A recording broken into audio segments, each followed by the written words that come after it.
Na qualidade de presidente do Tribunal Superior Eleitoral, declaro aberta a sessão do dia 21 de julho de 2020 e gostaria de chamar para julgamento o recurso eleitoral Cunha Rocha, Ministério Público, Partido Comunista contra os irmãos Silva, conforme avançado pelas partes e diante de um memorial que já foi enviado a todos os membros anteriormente a essa sessão, nós estamos dispensados na leitura do relatório e gostaria já de passar a palavra aos primeiros recorrentes. Lembrando dos 15 minutos de fala para cada parte para realizarem sua sustentação oral, mais 3 minutos para a réplica e 3 minutos para a tréplica. Tá? Gostaria também já de lembrar também aos demais pares da corte que a eles está possibilitada que sejam feitos os questionamentos necessários. Se eventualmente também for aberta a palavra a um para questionamentos, podem aproveitar os demais membros também já para concentrarem as suas dúvidas nesse momento, para que a equipe também consiga, dentro do seu tempo também, devidamente considerado isso, possam responder as dúvidas que vierem desta corte, tanto sobre os aspectos processuais, quanto também as questões de fato. Então, sem mais delongas, gostaria de passar a palavra à primeira equipe pelos recorrentes. Seria, doutor? Isabela. Doutora Isabelle. Isso, Isabela. Ok. Então, você dá a palavra à doutora Isabela. Vossas Excelências, eu poderia testar, antes de começar minha sustentação, meu microfone, para saber se ele está perfeito, se está tendo algum tipo de interferência? Eu estou ouvindo bem, Isabela. Os demais membros estão ouvindo? Ouço muito baixo. Baixo? Estou ouvindo. Está um pouquinho baixo, mas ouvindo. Certo, obrigada. Se você puder aproximar o microfone. Certo. Diante disso, começo minha sustentação oral. Excelentíssimos ministros, senhor relator, excelentíssimos colegas aqui presentes, é motivo de grata satisfação poder merecer a atenção dessa Corte Especial, sobretudo quando se tem a possibilidade de refletir sobre tema tão importante e que tem sido bastante discutido atualmente. Primeiramente, tratarei do abuso de poder religioso e, posteriormente, sobre a captação ilícita de sufrágio. Não se pode perder de vista que o motivo que levou o Tribunal Regional do Paraná a não apreciar o mérito dessas fundamentadas acusações foi a ausência de um litisconsórcio passivo que acredita ser necessário. Diante disso, essas questões não poderiam ser analisadas, segundo o tribunal, por não haver nos polos da ação tanto o líder religioso do Centro Espírita, o senhor Lucas Souza, quanto o gerente do restaurante, o senhor Pedro Almeida. Data máxima vênia. A realidade é que tal decisão diverge dos entendimentos que já têm sido firmados nessa corte. No agravo regimental, em agravo de instrumento número 6416, da relatoria do ministro Grossi, no qual foi decidido que a presença no polo passivo apenas dos candidatos não viola o artigo 22 da Lei Complementar número 64. E por isso, não se exige a formação desse litisconsórcio passivo necessário entre o representado, no caso, e aqueles que contribuíram com a realização do abuso. Dessa forma, não restam dúvidas, senhores julgadores, que as matérias devem ser analisadas. Adentrando agora no mérito do abuso de poder religioso. A partir do momento que um líder espiritual utiliza da sua autoridade, da sua liderança, para externar um apoio político em seu templo religioso, no período de seu culto a candidatos específicos, fica notória, Vossas Excelências, que a imposição da vontade da religião ocorre sob a vontade do eleitor. É incontestável que as atitudes do senhor Lucas Souza, feitas com a anuência dos irmãos Silva, afetaram a escolha dos candidatos daqueles fiéis. Pois não, Vossa Excelência? Questionamento acerca do abuso de poder religioso. Certo. Na nossa estrutura de abuso de poder com efeitos na seara eleitoral, o legislador tratou nitidamente do abuso de poder político e do abuso de poder econômico. O abuso de poder religioso estaria inserido em qual das duas etapas ou haveria uma terceira categoria que eu estou esquecendo? Na oportunidade, até pergunto, senhor presidente, se os outros colegas componentes da corte têm alguma pergunta nesse sentido. Na esteira do excelentíssimo Ministro Volani, também gostaria de saber a respeito da tipificação da conduta alegada. Certo. Muito obrigada, senhores julgadores, vossas excelências. Essa pergunta é muito rica e, realmente, como bem sabem, essa previsão legal, ela ainda não existe explicitamente. Mas, apesar disso, existe um entendimento de que deve ser estendido aquilo que está dentro do artigo 22 da Lei Complementar número 64, de forma teleológica, para reconhecer que o abuso do poder na modalidade religiosa, ela pode ser estendida. E esse entendimento foi justamente citado pela ministra Rosa Weber em um recurso ordinário de sua relatoria de número 5703. E, inclusive, no recurso especial 8289, o ministro Fachin trouxe justamente à tona, que foi no caso da pastora Valdirene, ele trouxe à tona as questões referentes à cassação de políticos que cometem o abuso do poder religioso. Caso tenha respondido, voltarei ao meu discurso. Bom, então, diante disso, nós podemos perceber que houve uma anuência dos irmãos Silva que afetaram nas escolhas dos candidatos daqueles fiéis que estavam presentes. E isso ocorre porque esses passam a acreditar que o indicado pelo líder religioso é o mais correto a ser votado, que é o melhor, e a partir daí se fere o princípio republicano, a legalidade e a legitimidade do sufrágio universal. Nos termos do artigo 37, parágrafo 4º da Lei das Eleições, existe uma proibição específica de propaganda política em templos religiosos. Se me permitirem ler, o caput traz, abre aspas, nos bens de uso comum é vedada a veiculação de propagandas de qualquer meio. E no parágrafo 4º vem dispondo os exemplos, e dentro desses se encontram os templos religiosos. Está claro, portanto, que nessa esteira, qual seria a distinção entre propaganda religiosa e a livre manifestação da opinião política?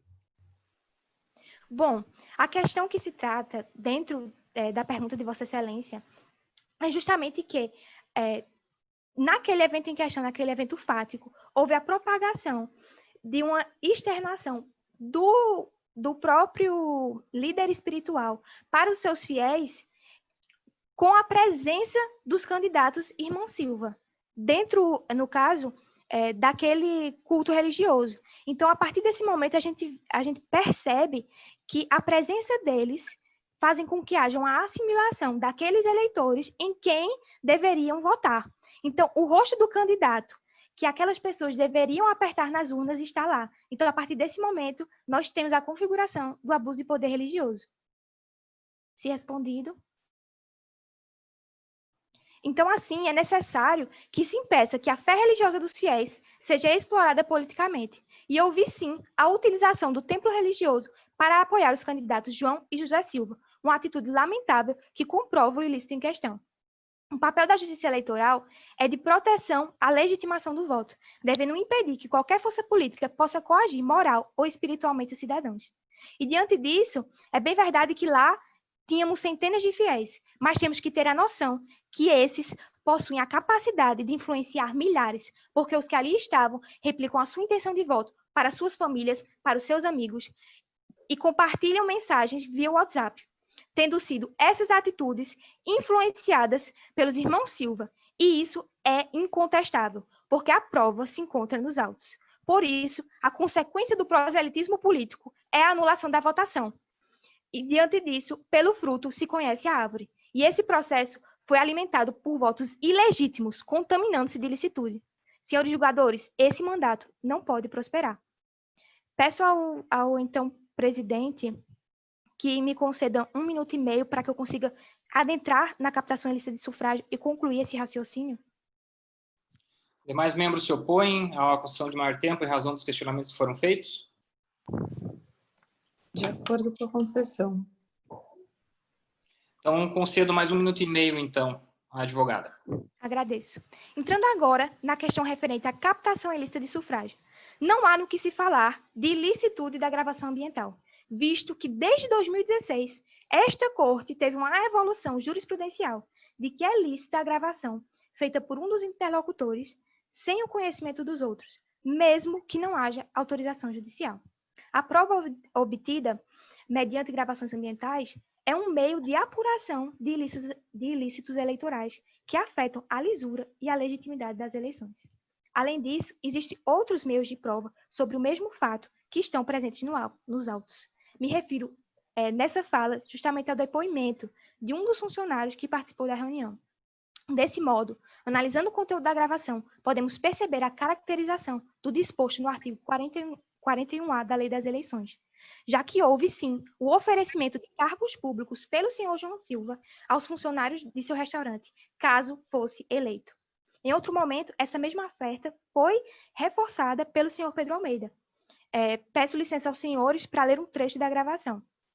Abre aspas. Olha, quando na devida vênia a gravação, queria que tratasse sobre a licitude da gravação. Muito obrigada. Com certeza. Voltando, então, para a questão da licitude da gravação, ela pode ser feita porque as reuniões, atualmente, é entendido pelo TSE, na RESP 408/98, de relatoria do ministro Edson Fachin, que é lista a gravação ambiental, tanto em ambientes públicos como em ambientes privados. Bom, dentro dessa questão, o senhor Pedro Almeida reforçou o oferecimento de votos. E aí eu trago aos senhores. Observe a relação que a todo momento é feita entre a promessa do cargo, na hipótese de os funcionários ajudarem eles, o senhor João Silva, a conseguir votos. Então, como é que esses funcionários poderiam ajudar um candidato a ser eleito, senhores? Votando. Além disso, não cabe aqui alegar que não houve oferecimento explícito de votos, porque a sabedoria popular não nos deixa enganar. O ânimo de João Silva, ao reunir seus funcionários e prometer cargos, é claro e evidente. É um pedido por votos. Ninguém reúne um grupo para falar sobre eleições.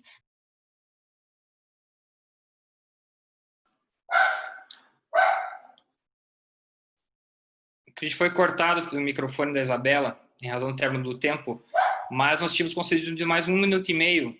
Seria esse ou já teria esgotado o tempo da fala dela? Só para eu... Monique.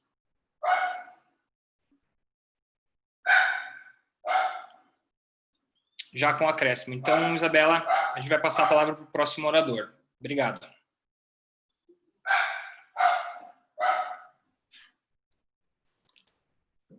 Posso dar início à minha fala, senhores ministros? Está com a palavra, doutor Herbert. Eminente ministro-presidente, excelentíssimos senhores ministros que compõem este egrégio Tribunal Superior Eleitoral, digno representante do Ministério Público, senhores colegas advogados. Devo dizer que minha fala se trata muito mais de ratificar os pontos acertados da decisão do TRE do Paraná. Inicialmente, versarei sobre a propaganda antecipada, falando sobre o abuso de poder econômico e finalizando no ponto do uso indevido dos meios de comunicação. Inicialmente, como mencionei, a propaganda antecipada se deu em motivo justamente de acordo com o artigo 36 da Lei 9.504 de 1997, que apresenta algumas exceções que não consideram como irregular aquela propaganda realizada antes do pleito eleitoral. Contudo, neste mesmo dispositivo em seu caput, considera-se que a menção à pretensa candidatura, desde que acrescida de um pedido de votos, será considerada de forma irregular. No mais, devo registrar também entendimento já deste tribunal, no sentido de que, embora seja configurada algumas das hipóteses que não se considerem propaganda antecipada irregular pelo artigo 36A, ainda assim, se configurada uma ação abusiva, será o caso de se considerar, sim, propaganda antecipada irregular. E conforme minha colega, a doutora Isabela, bem mencionou anteriormente, houve também propaganda irregular no evento do restaurante do senhor João Silva, quando este não só, ao tentar comprar votos naquele ambiente, não só foi infrator no sentido de captação ilícita de sufrágio, mas também infere no sentido de propaganda antecipada, pois era um momento pré-campanha, era um momento ainda de pré-campanha eleitoral. Não só apenas isso, mas também, conforme a decisão do TRE, se consubstancia a propaganda antecipada por diversas divulgações de mídias sociais, de eventos que participaram de forma excessiva, tudo configurando uma propaganda antecipada. Por isto que este argumento é válido e deve ser utilizado para a cassação e a declaração de inelegibilidade dos candidatos Vou José fazer uma Cid e João pergunta para o Silva. advogado só. De quando que foi realizado esse evento no restaurante, se houve a participação dos candidatos? Porque a informação que eu tenho é que foi antes do pedido de registro, e se isso seria possível de ser apurado 41A antes do pedido de registro de candidatura, ao contrário do que diz o artigo 41A da lei. Pois não, Vossa Excelência. De fato, foi um período pré-campanha, ainda antes do registro de candidatura, porém, há de se haver uma interpretação excessiva da lei, no sentido de que não podemos, uma vez que admitidos inadequações a quem já está se considerando pré-candidato, não se pode admitir que qualquer pessoa, simplesmente por não ser registrada como um candidato, possa incorrer em qualquer tipo de pré-candidatura ilícita. Ninguém pode se valer do argumento de que não foi registrada sua candidatura para cometer diversos ilícitos. Deste modo, estaríamos incorrendo em possibilitar para qualquer candidato que ainda não declarado que incorra em diversos ilícitos, desequilibrando o pleito eleitoral. Prosseguindo, como eu estava conversando com os senhores, no abuso de poder econômico, também se constatou, ainda no período pré-eleitoral, que ocorreu um abuso de poder econômico. E abuso de poder econômico nada mais é, nos dizeres de José Jairo Gomes, do que uma utilização anormal e exagerada de recursos, ocasionando a quebra da igualdade eleitoral. Esta corte também já proferiu diversos entendimentos, onde eu posso sintetizar, através do agravo no recurso ordinário de número 804/483, de relatoria do ministro Jorge Mussi, de que abuso de poder econômico nada mais é do que o emprego desproporcional de recursos patrimoniais. Devo relembrar também, de recente julgado por esta corte, do recurso ordinário 060-161. Pois não, senhor ministro? É adequado o senhor explicitar o que o senhor está chamando de abuso do poder econômico para depois tentar explicar para essa corte o conceito de abuso do poder econômico. Tranquilo, eu posso inverter a ordem. O meu discurso estava preparado de outra forma, mas se Vossa Excelência assim considerar, sem problemas. O que ocorreu, senhor ministro, foi um abuso de poder econômico. Por quê? Porque foram utilizados diversos recursos excedentes na pré-campanha. E recursos estes que chegaram à marca de 23.200.000 reais e foram utilizados para contratar... Pois não, Excelência? Os excedentes aqui? Foram gastos os valores de 23.200.000 reais no período pré-eleitoral. Não, certo? Posso prosseguir? Com licença. Então, tendo em vista que foram gastos um valor tão absurdo para uma pré-campanha, inclusive com a contratação de empresas de marketing, conforme consta, se Vossas Excelências quiserem observar no caso na página 4, lá no último parágrafo fala da contratação, vemos que guarda grande similaridade com o que acontece no caso Selma Arruda, no recurso ordinário 060-161 de 619, no qual a senadora, então senadora, perdeu seu diploma por decisão deste tribunal, através de utilização de recursos no valor de R$1.500.000, de um empréstimo de seu então suplente, o que demonstrou-se claro, através da contratação de empresas de marketing, um valor exacerbado, um valor incompatível para a igualdade eleitoral. Então, imaginemos que se uma candidata, outrora, já foi condenada à cassação de seu mandato por ter gastado R$1,5 milhão no período pré-campanha, o que dizer de candidatos que gastam R$23.200.000? É um valor totalmente absurdo. É um valor estratosférico e incompatível para uma eleição igualitária. No mais, senhores ministros... Eu acho temerária a sua comparação, porque nós temos que levar em consideração os limites de gastos possíveis em cada campanha, né? Certamente no estado do Paraná nós temos limites bem mais expressivos do que no estado do Mato Grosso. Complementando apenas, há limite de gastos na pré-campanha? Ficaria esse questionamento também. Vossas Excelências, os senhores me concederiam mais 2 minutos para eu responder as perguntas e concluir meu raciocínio? Os demais membros se opõem? Ou ser 2 minutos, 1 minuto e meio? Pode ser 2 minutos? Acho que 1 minuto. Ok, então. Dr. Herbert, tem mais 2 minutos, então, para responder os questionamentos. Agradeço. Então, de fato, não existe limite na pré-campanha. Mas o que caracteriza um abuso de poder econômico não é ultrapassar qualquer limite que, de fato, não existe na lei. mas é a utilização de um recurso de forma que deixe totalmente desequilibrado o pleito eleitoral. E, ainda assim, como Vossa Excelência mencionou há pouco, de fato, os gastos no estado do Mato Grosso e no estado do Paraná não são iguais. Porém, lembremos que se trata de um gasto para governador de 9 milhões e 100 mil, limite na campanha, enquanto no caso do senador para o estado do Mato Grosso, de aproximadamente 3 milhões e meio. Mesmo assim, perceba-se que foram metade dos gastos do limite pela senadora Selma Arruda. Neste caso, foram mais de 200% do limite. Eles ultrapassaram em muito os gastos eleitorais. Conforme mostra no caso, podemos ver que houve o gasto em dobro na pré-campanha do que na campanha. Só para complementar meu raciocínio, eu gostaria de lembrar-lhes também que ocorreu o uso indevido de meios de comunicação. E, conforme acertada a decisão do TRE, em virtude de disparos de mensagens automáticas, ferindo, inclusive, a resolução 23.610 do TSE, além disso, ainda devemos observar que a decisão foi acertada porque, de acordo com o artigo 22 da Lei Complementar 64... Como disse, eu tenho finalizado já. Posso só proceder com a conclusão? Só agradecê-los? 10 segundos, por favor. Tá bom. Agradeço muito pela atenção e espero que a justiça seja feita, dando provimento ao nosso recurso, garantindo a cassação dos mandatos e a inelegibilidade de José Silva e João Silva. Muito obrigado, Vossas Excelências. Obrigado aos doutores e já aproveito e passo a palavra, então, para a equipe número 227 e para o doutor Simário, que fará uso da palavra pelo prazo de 8 minutos, conforme combinado. Obrigado. Boa tarde, Excelências. Os senhores me escutam? Boa tarde a todos.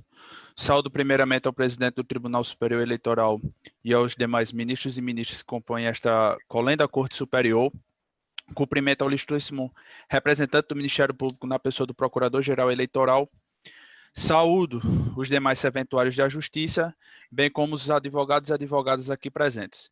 Me chamo Simário Medeiros e postularei em nome dos recorrentes e recorridos irmãos Silvas. Preliminarmente, pretende-se esta fala a ilegitimidade do polo passivo da demanda em relação ao partido IG, tendo em vista a incompatibilidade do próprio preceito fundamental da AIGE, qual seja a cassação do mandato, ao passo que, conforme a jurisprudência desta Corte, quanto do julgamento da AIGE número 470968, não pôde figurar no polo passivo da demanda pessoa jurídica, só pessoa física. Portanto, faz-se necessária a exclusão do polo passivo da demanda. Igualmente, suscita-se que a primeira AIGE, que alega captação ilícita de sufrágio e propaganda antecipada, ela for ajuizada antes do registro da candidatura, que acaba por ferir a interpretação do artigo 22, inciso 14 das leis das eleições, onde não comporta a propositura da ação sem prévio registro da candidatura, assim como defendido por esta Corte no recurso especial número 57.611 de relatoria do ministro Tarcísio Vieira de Carvalho Neto. Avançando, quando da alegação da concessão a maior de tempo para entrevistas dos demandados, temos a insignificância da conduta perante a expressividade dos votos que os candidatos obtiveram. E ainda mais que, em tempos atuais, pouco se utiliza de radiodifusão para escutar propagandas. Sinceramente, Vossas Excelências, acreditam que 60 minutos disseminados em 4 entrevistas seriam suficientes para deslegitimar a soberania e a vontade popular, a qual demonstra exercida por uma votação expressiva? De start, a nosso entender, não merece ser acolhida tal pretensão face à inalterabilidade dos resultados nas eleições, bem como fundamenta-se no princípio bagatelar, não ensejadora de cassação de mandatos. Não possui capacidade para deslegitimar a vontade popular e soberania do povo, a qual, salvo melhor engano, elegeu o senhor João Silva como governador do estado do Paraná com 68% dos votos válidos e seu irmão José Silva como deputado federal mais votado do nosso país. Adiante. Pois não, doutor. Essa senhoria poderia me explicar melhor essa sua linha de raciocínio que estabelece uma regra de bagatela para a definição do abuso de poder? Pois não, Excelência, obrigado pelo seu questionamento. Seria, assim, ao analisar as condutas alegadas por ambas as partes, a gente também tem que ver o grau de prejuízo, a substância do prejuízo quando a gente vai julgar aquela demanda. Vamos supor, se determinada conduta realmente teve um prejuízo significante para macular o processo eleitoral em si.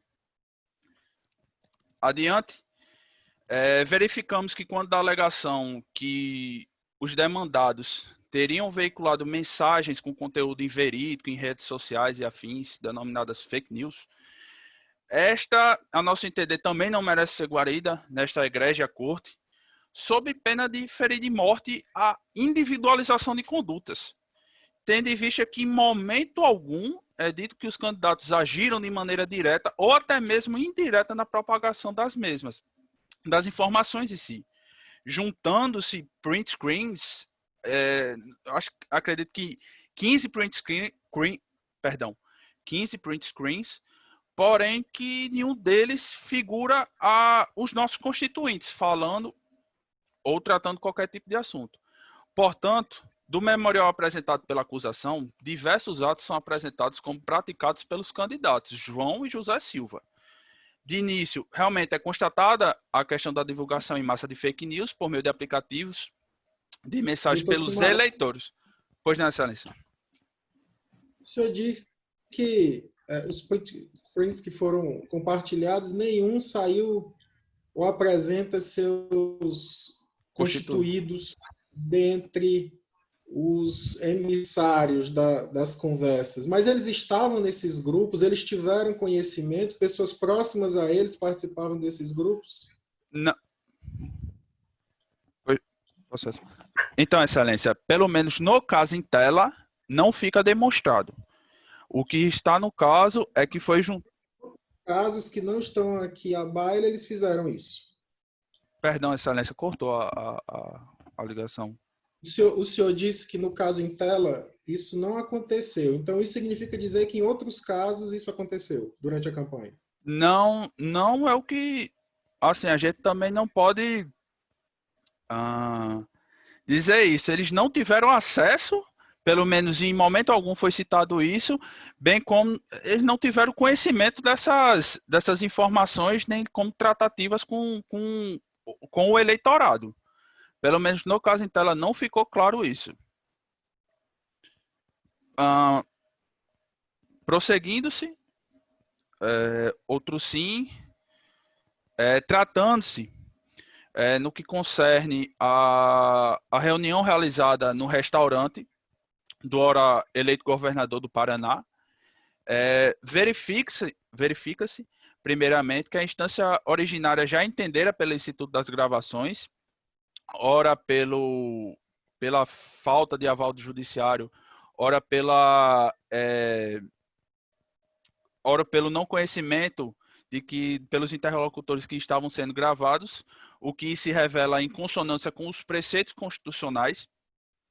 Todavia, como muito bem advogado pela parte adversa, mesmo que esta corte entenda pela licitude das gravações calcada na jurisprudência da Corte Suprema, temos que, quando da análise da prova em si, não vemos atitude direta por parte do demandado, ao contrário, até o que consta no item 32 do memorial da parte adversa.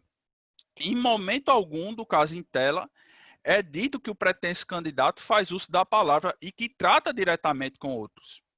E ainda mais, trata-se de terceiro disseminando informações, excelências.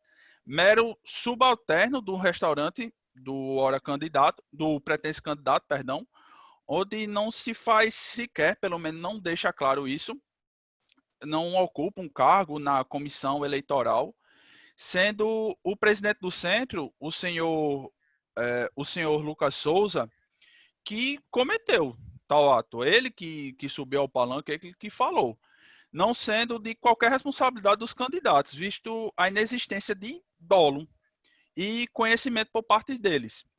Mais uma vez, é uma tentativa de uso de uma prova que resta infundada e não cabível por tais argumentos já apresentados aqui. Portanto, não resta comprovado, no entender deste causídico, prejuízo algum à mácula do processo eleitoral, onde a cassação do mandato dos horas demandados dos nossos constituintes verifica-se verdadeiro desrespeito à vontade popular. Diante de tais situações, peço às excelências o desprovimento de tais alegações infundadas trazidas pela acusação. No momento, passo a palavra para o outro constituinte. Obrigado. Boa tarde a todos. Cumprimento vossas excelências, colegas advogados e os senhores ministros, senhor do presidente. Excelências, a Corte Regional Eleitoral do Estado do Paraná, o TRE do Paraná, entendeu que acolher a questão da propaganda antecipada suscitada nas ações propostas de que os candidatos já cometeram é coerente. Mas já faço analisar, dando continuidade ao que o colega doutor Simário falava, que não houve pedido explícito de voto e nem sequer dolo ou conhecimento por parte dos candidatos, não havendo prova fundamentada em que seja verificada. Portanto, nossos constituintes se encontram amparados pelo artigo 36A da Lei das Eleições, a Lei 9.504, do ano de 1997. Na questão do abuso eleitoral, no entendimento de mérito da Corte do Paraná, na decisão, o abuso de poder econômico constado, os magistrados entenderam que os gastos excessivos, os quais não foram especificados, pois não são constados valores, portanto, não se pode dizer que são excessivos de tal forma específica, trazendo também a questão de que os gastos de pré-campanha foram o dobro de campanha. Mas aí eu faço a relação de que o período de pré-campanha, excelências, é bem maior do que o período de campanha. Então, proporcionalmente, fazendo alusão aqui a uma proporção, o gasto teria sido menor. Ainda assim, excelência? O senhor há de convir que no período de pré-campanha a atuação dos pretensos candidatos é bem restrita. Se a gente for considerar que ele pode gastar mais porque o tempo é maior, eu já posso começar a gastar, quando eleito, já pensando na minha reeleição, que aí são 4 anos, é tudo pré-campanha. Se eu explicar melhor... Licença, respondendo sua pergunta, eu me refiro ao período que foi estabelecido pelos candidatos em comparação com o período de campanha que foi utilizado, neste caso em específico, não em relação ao caso genérico em que seria utilizado o período de pré-campanha mais extenso do que esse, certo? Então, voltando à questão aqui, ainda assim o tribunal acatou o pedido do Ministério Público em que constava a extrapolação de gastos por parte dos candidatos de forma somada de R$ 8.000 extrapolados. Portanto, quando fala sobre isso, o Ministério Público traz uma informação, na minha visão, dúbia, porque em dado momento ele trata de forma a ser R$ 8.000, em outro momento acima de R$ 8.000. Então, eu gostaria de saber, parte do Ministério Público, se realmente ocorreu a extrapolação e se foram R$ 8.000, acima de R$ 8.000, qual foi o valor exato. Então, a informação não deveria ter sido acolhida por parte do Tribunal Regional Eleitoral do Estado do Paraná. Sobre a questão do uso indevido dos meios de comunicação, excelências, diferente do que foi decidido pela Corte no acordo em questão, não há prova cabal e fundamentada que justifique dolo ou conhecimento por parte dos candidatos em relação à propaganda em massa feita por seus eleitores. Portanto, são inocentes vista a conduta praticada por terceiros os quais candidatos não tinham conhecimento de tal conduta ou dolo, melhor dizendo, a palavra mais adequada. O tribunal... Bem-vinda, Vênia, gostaria apenas que comentasse a respeito do fato de que se tratam de beneficiários dos atos. Isso, doutora, excelência. beneficiários dos atos, mas que, por não ter havido dolo por parte deles em relação à conduta praticada pelos eleitores em questão, não podem ser punidos diante de tal falta de dolo. Certo? Respondendo sua pergunta. Então, continuando, o tribunal, então, decretou a cassação de mandato dos irmãos Silva, nossos constituintes, e ainda a inelegibilidade por 8 anos. Acolhendo ainda o pedido feito pelo Ministério Público para tutela provisória na sentença, deslegitimando, assim, com eficácia imediata os eleitos candidatos. Excelências, aí eu faço menção ao artigo 257, ao qual tenho aqui, no seu parágrafo 2º, que diz, com a permissão para ler, o recurso ordinário interposto contra a decisão proferida por juiz eleitoral ou por tribunal eleitoral que resulte em cassação de registro, afastamento do titular ou perda do mandato eletivo será recebido pelo tribunal competente com efeito suspensivo. E ainda mais aqui ressalto que nossos constituintes, os irmãos Silva, tiveram uma votação expressiva, muito expressiva por sinal. Um foi eleito governador do estado do Paraná de uma forma legítima, se fazendo valer a democracia com seus 68% dos votos válidos, e o outro irmão, senhor José Silva, foi eleito deputado federal mais votado do país, fazendo-se valer a democracia das urnas, o escrutínio popular. Excelências, então façam reiterar os pedidos já feitos anteriormente e também o deferimento de nosso recurso, com a devida análise dos argumentos que já foram postos, visto que os eleitos pelo povo foram eleitos democraticamente e com votação expressiva. Os eleitos, então, devem cumprir o seu mandato como decidido pelo sufrágio popular. Obrigado. Agradeço aos ministros pela atenção, aos colegas. Muito obrigado. Eu já gostaria de aproveitar e passar a palavra para a realização da réplica.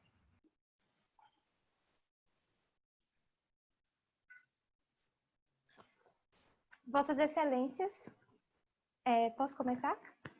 Pode começar, doutor. Está com a palavra. Vossas Excelências podem perceber que a defesa prossegue com o objetivo de manter candidatos ilegítimos no poder, mesmo após a comprovação de uma sequência de atitudes deploráveis e indignas. Começo aqui respondendo à questão do beneficiário. A verdade é que esta Corte, no RESP 97/29, de relatoria do ministro Barroso, entendeu que os candidatos eles podem ser prejudicados, sim, por atos cometidos por terceiros, se beneficiados da conduta. Em seguida, respondo à questão da legitimidade. O Partido Comunista tem legitimidade para entrar com essa ação justamente pelo fato de que a AIME ela só é ajuizada depois da diplomação. E, nesse momento, a coligação já tinha sido extinta. Então, estamos presentes diante de 75 eventos, apenas na pré-campanha, equipe de marketing, vantagem de entrevistas em rádio de conjunto patrimonial, um todo de mais de 34 milhões de gastos. Então, se a defesa continua reforçando que não houve abuso de poder econômico, Vossas Excelências me perdoem, mas eu acredito que o conceito foi reformulado. Em relação às fake news, que estavam sendo propagadas, em momento algum foram desmentidas pelos candidatos, e nem por sua imensa assessoria de marketing. Os disparos em massa que manipularam e condicionaram milhares de votos nas eleições recheiam a campanha de licitude. Os candidatos possuíam a noção de tudo o que ocorria e compactuaram, visto que isso se prosperou desde a pré-campanha até o final da sua campanha. E eles compactuaram na certeza de que em uma eleição tudo vale. Mas a realidade é que nem tudo vale. E essa é a oportunidade dessa Corte provar a esses candidatos que o crime não compensa. Os senhores João e José Silva feriram princípios básicos de uma disputa eleitoral. Feriram o bem jurídico e a integralidade, a liberdade de escolha e a igualdade de oportunidades. Por isso, senhores ministros, eu concluo confiando que menos do que uma pessoa, menos do que uma candidatura, nomes, pessoas e candidaturas passam. O que está aqui a decidir essa Corte é de que forma um tribunal superior agirá diante de crimes explícitos, e esse julgamento servirá de exemplo para demonstrar que não vale de tudo em uma eleição. Agradeço a atenção dessa Corte. Só para me situar, nós estamos julgando ações cíveis ou penais, que a senhora tem falado tanto em crimes? Se possível, me conceder só o restante da fala para eu poder responder ao ministro. Concedo, Isabela, 30 segundos. Obrigada. Senhor ministro, estamos diante de ações cíveis. Contudo, o que eles cometeram foram crimes que interferiram no sentido da liberdade de escolha desses candidatos. E o voto, além de secreto, é individual e, portanto, livre. Então, não vale e não cabe... Sim, senhor ministro, pois não. A senhora poderia tipificar, por favor, qual foi o delito? No caso, não é um delito criminal. É uma questão civil, que no caso, como eu já demonstrei no meu argumento anterior, está disposto a questão do artigo 41A, o ferimento da lei das eleições como um todo. Bom, então é por isso que eu peço aos senhores que observem... Obrigado, Isabela. Muito obrigado. Obrigada, agradeço. Imediatamente passo a palavra à tréplica. Pelo doutor Simário, isso? Carlos, bem, excelência, gostaria de... Perdão, doutor Carlos, perdão. Está com a palavra, doutor. Começando agora seu tempo. Sem problemas, excelência. Gostaria de destacar que candidatos beneficiários somente devem ser punidos se tiverem conhecimento direto... Só um minuto, Carlos. Para todo mundo tá baixo também, é só para mim aqui. Estava melhor antes, Carlos. Não sei se fez alguma coisa, mas agora ficou bem baixo. Certo. Restaurando... Agora então, sim. Então, pode recomeçar. Vai. Tudo bem. Agradeço, doutor. Candidatos beneficiários, eu destaco, já que foi tocado pela doutora Isabela, eles somente devem ser punidos quando eles têm conhecimento direto ou indireto, se tiverem assessores ou pessoas próximas, o que não foi o caso. Inclusive, isso serve para a questão também do restaurante da prova que não foi admitida, falando de forma subsidiária, e destaco também que o abuso do poder econômico deve ser suficiente para desequilibrar o pleito, e que esse não foi o caso no próprio, fazendo a redundância aqui, o vício de linguagem, no próprio caso específico, certo? Ao contrário do que foi maliciosamente alegado, não houve crime eleitoral praticado pelos irmãos recorridos. Agradeço pela palavra, excelência. Bom, você ainda tem tempo, Carlos, mais alguma coisa? Só isso mesmo? Só isso mesmo. Tá bom, então. Muito obrigado, então. Gostaria, então, de agradecer e de declarar encerrada essa sessão do Tribunal Superior Eleitoral, mas antes gostaria de fazer, então, as considerações finais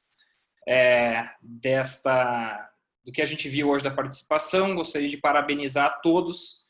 Sei que para muitos de vocês isso é uma novidade, para nós, por estarmos no cenário virtual, é uma grande novidade, mas eu quero dizer que só pelo fato de vocês estarem participando aqui, já é uma grande contribuição para o direito eleitoral nacional. Eu acho que é uma experiência enriquecedora para vocês ainda que vão exercer a advocacia. Vocês estão com certeza tendo uma experiência inédita e que eu não pude ter, e que se eu tivesse tido oportunidade também estaria na mesma posição de vocês. Quero indistintamente parabenizar a todos pela postura, pelo fato de terem se portado de uma forma adequada e terem respeitado essa simulação de uma forma séria, e terem considerado realmente, apesar de nós sermos ministros do TSE, terem se colocado como verdadeiros advogados, e eu acho que isso já é muito bacana.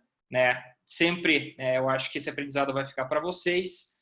Se puder também dar umas dicas, eu acho que as dicas que eu poderia passar para vocês também terem o maior domínio dos fatos possível, terem o maior domínio dos termos jurídicos e técnicos possíveis.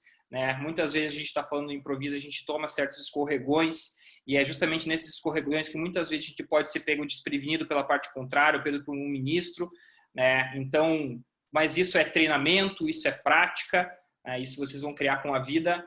E eu acho que o desempenho de vocês aqui, para alguém que está participando de uma simulação, que alguém está começando a carreira, eu acho que já é motivo de muito orgulho. Eu estou muito agradecido de ter a oportunidade de estar aqui também com vocês, tá? E queria também já passar a palavra para os meus pares da corte para fazerem suas considerações também. Alguém? Bom, eu Agradeço a palavra, também gostaria de agradecer a participação, parabenizá-los pelas sustentações realizadas. Nós sabemos do nervosismo que deve ser enfrentado para conseguir realizar essas exposições da melhor forma.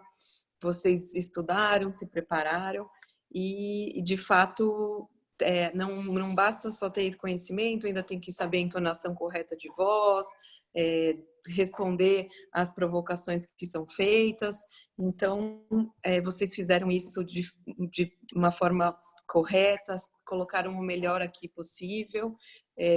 Até coloco, assim como o Pequim colocou, importante que vocês tenham esse domínio dos fatos e em cima das provocações que o Volani também tinha mencionado, que vocês percebam como é importante a precisão do que é dito na hora das manifestações. Uma palavra colocada, às vezes, de uma forma equivocada, você pode imputar ali uma inverdade ou ainda trazer um fato que não tinha sido aventado, que vocês não tinham conhecimento, alertando a turma para outras eventuais irregularidades. Então, tentem mesmo se ater a forma adequada, ao que vocês têm conhecimento, para que vocês não se percam aí, né, na hora das provocações, né? Voltem para o que vocês têm conhecimento, que é um porto seguro, assim, como dica, ficaria nesse... Agradeço de novo pela organização, o evento, todos que estão aí nos ajudando também com todos os horários e tudo isso. E desejo a todos uma boa sorte e parabéns pelo interesse em eleitoral. Nós ficamos muito felizes, esperamos que vocês sigam aí estudando e continuem aqui como advogados, como juízes, como ministros, enfim, nossa torcida.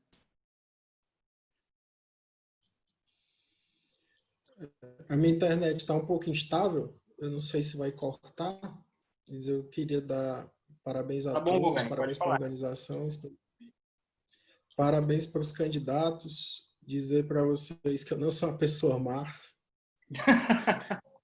O Daniel me pagou mais para eu fazer esse papel de avaliador cruel. Mas eu queria... Vocês foram muito bem. Só um ponto que eu não pude levantar, e eu queria levantar agora.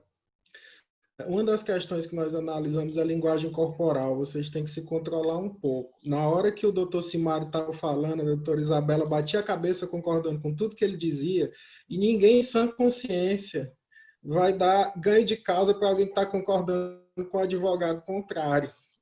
Então, como a tentação é grande, o melhor é mesmo desligar o vídeo, porque eu sei que depois vocês vão fazer o papel contrário, defender a tese contrária, mas por enquanto você acha que o que ele está falando é um absurdo completo, né? Certo é você.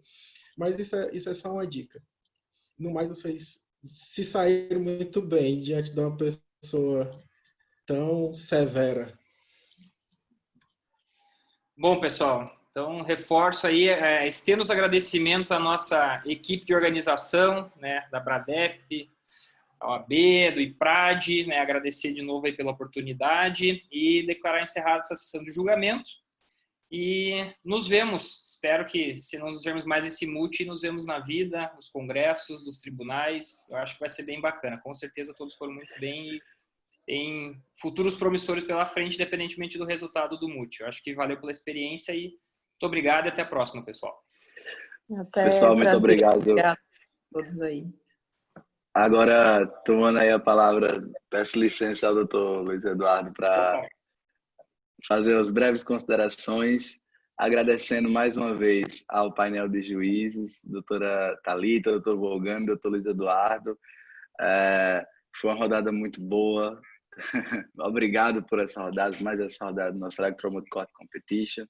Parabéns aos oradores pela superação, pela determinação em defender os seus pontos. Acho que como o feedback dado pelos juízes aí já são pontos muito interessantes que vocês certamente vão ter isso como ganho para a carreira de vocês, para a vida de vocês. Então, agradeço, reconheço que o valor dessa rodada é uma rodada impressionante. Muito obrigado a todos que construíram aí essa história dessa rodada. e peço aos avaliadores que preencham o formulário de avaliação nos próximos 15, 20 minutos, para que nós possamos fazer o cômputo da nota. E falo do cômputo da nota aos avaliadores, dizendo aos competidores que o prêmio dessa competição é o quanto vocês conseguem se superar, o quanto vocês conseguem evoluir, o quanto vocês conseguem se sobrepor aos obstáculos. Isso aqui é uma corrida de obstáculos, como vocês devem ter percebido, e vocês chegaram ao final dessa corrida, então parabéns. Realmente estou pagando dobrado a Dr. Vogani para ele atuar como juiz. Só acabou entregando, né? O ministro Gilmar Mendes, nossa sessão é o Dr. Vogani, ele incorporou bem ali. Foi sim, doutor Luiz Eduardo, foi sim. Me deixe fora desse mau sentimento, tô brincando. Brincadeiras à parte. Doutor Vogani é uma pessoa maravilhosa. Eu sou capaz de fazer isso. Pois é, doutor Vogani é uma pessoa agradabilíssima, uma pessoa muito gentil. Isso aqui foi só o nosso game. Pois é, isso aqui foi o nosso game, né? Os nossos jogos vorazes.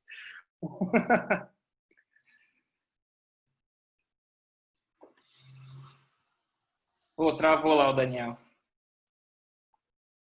Bom, pessoal,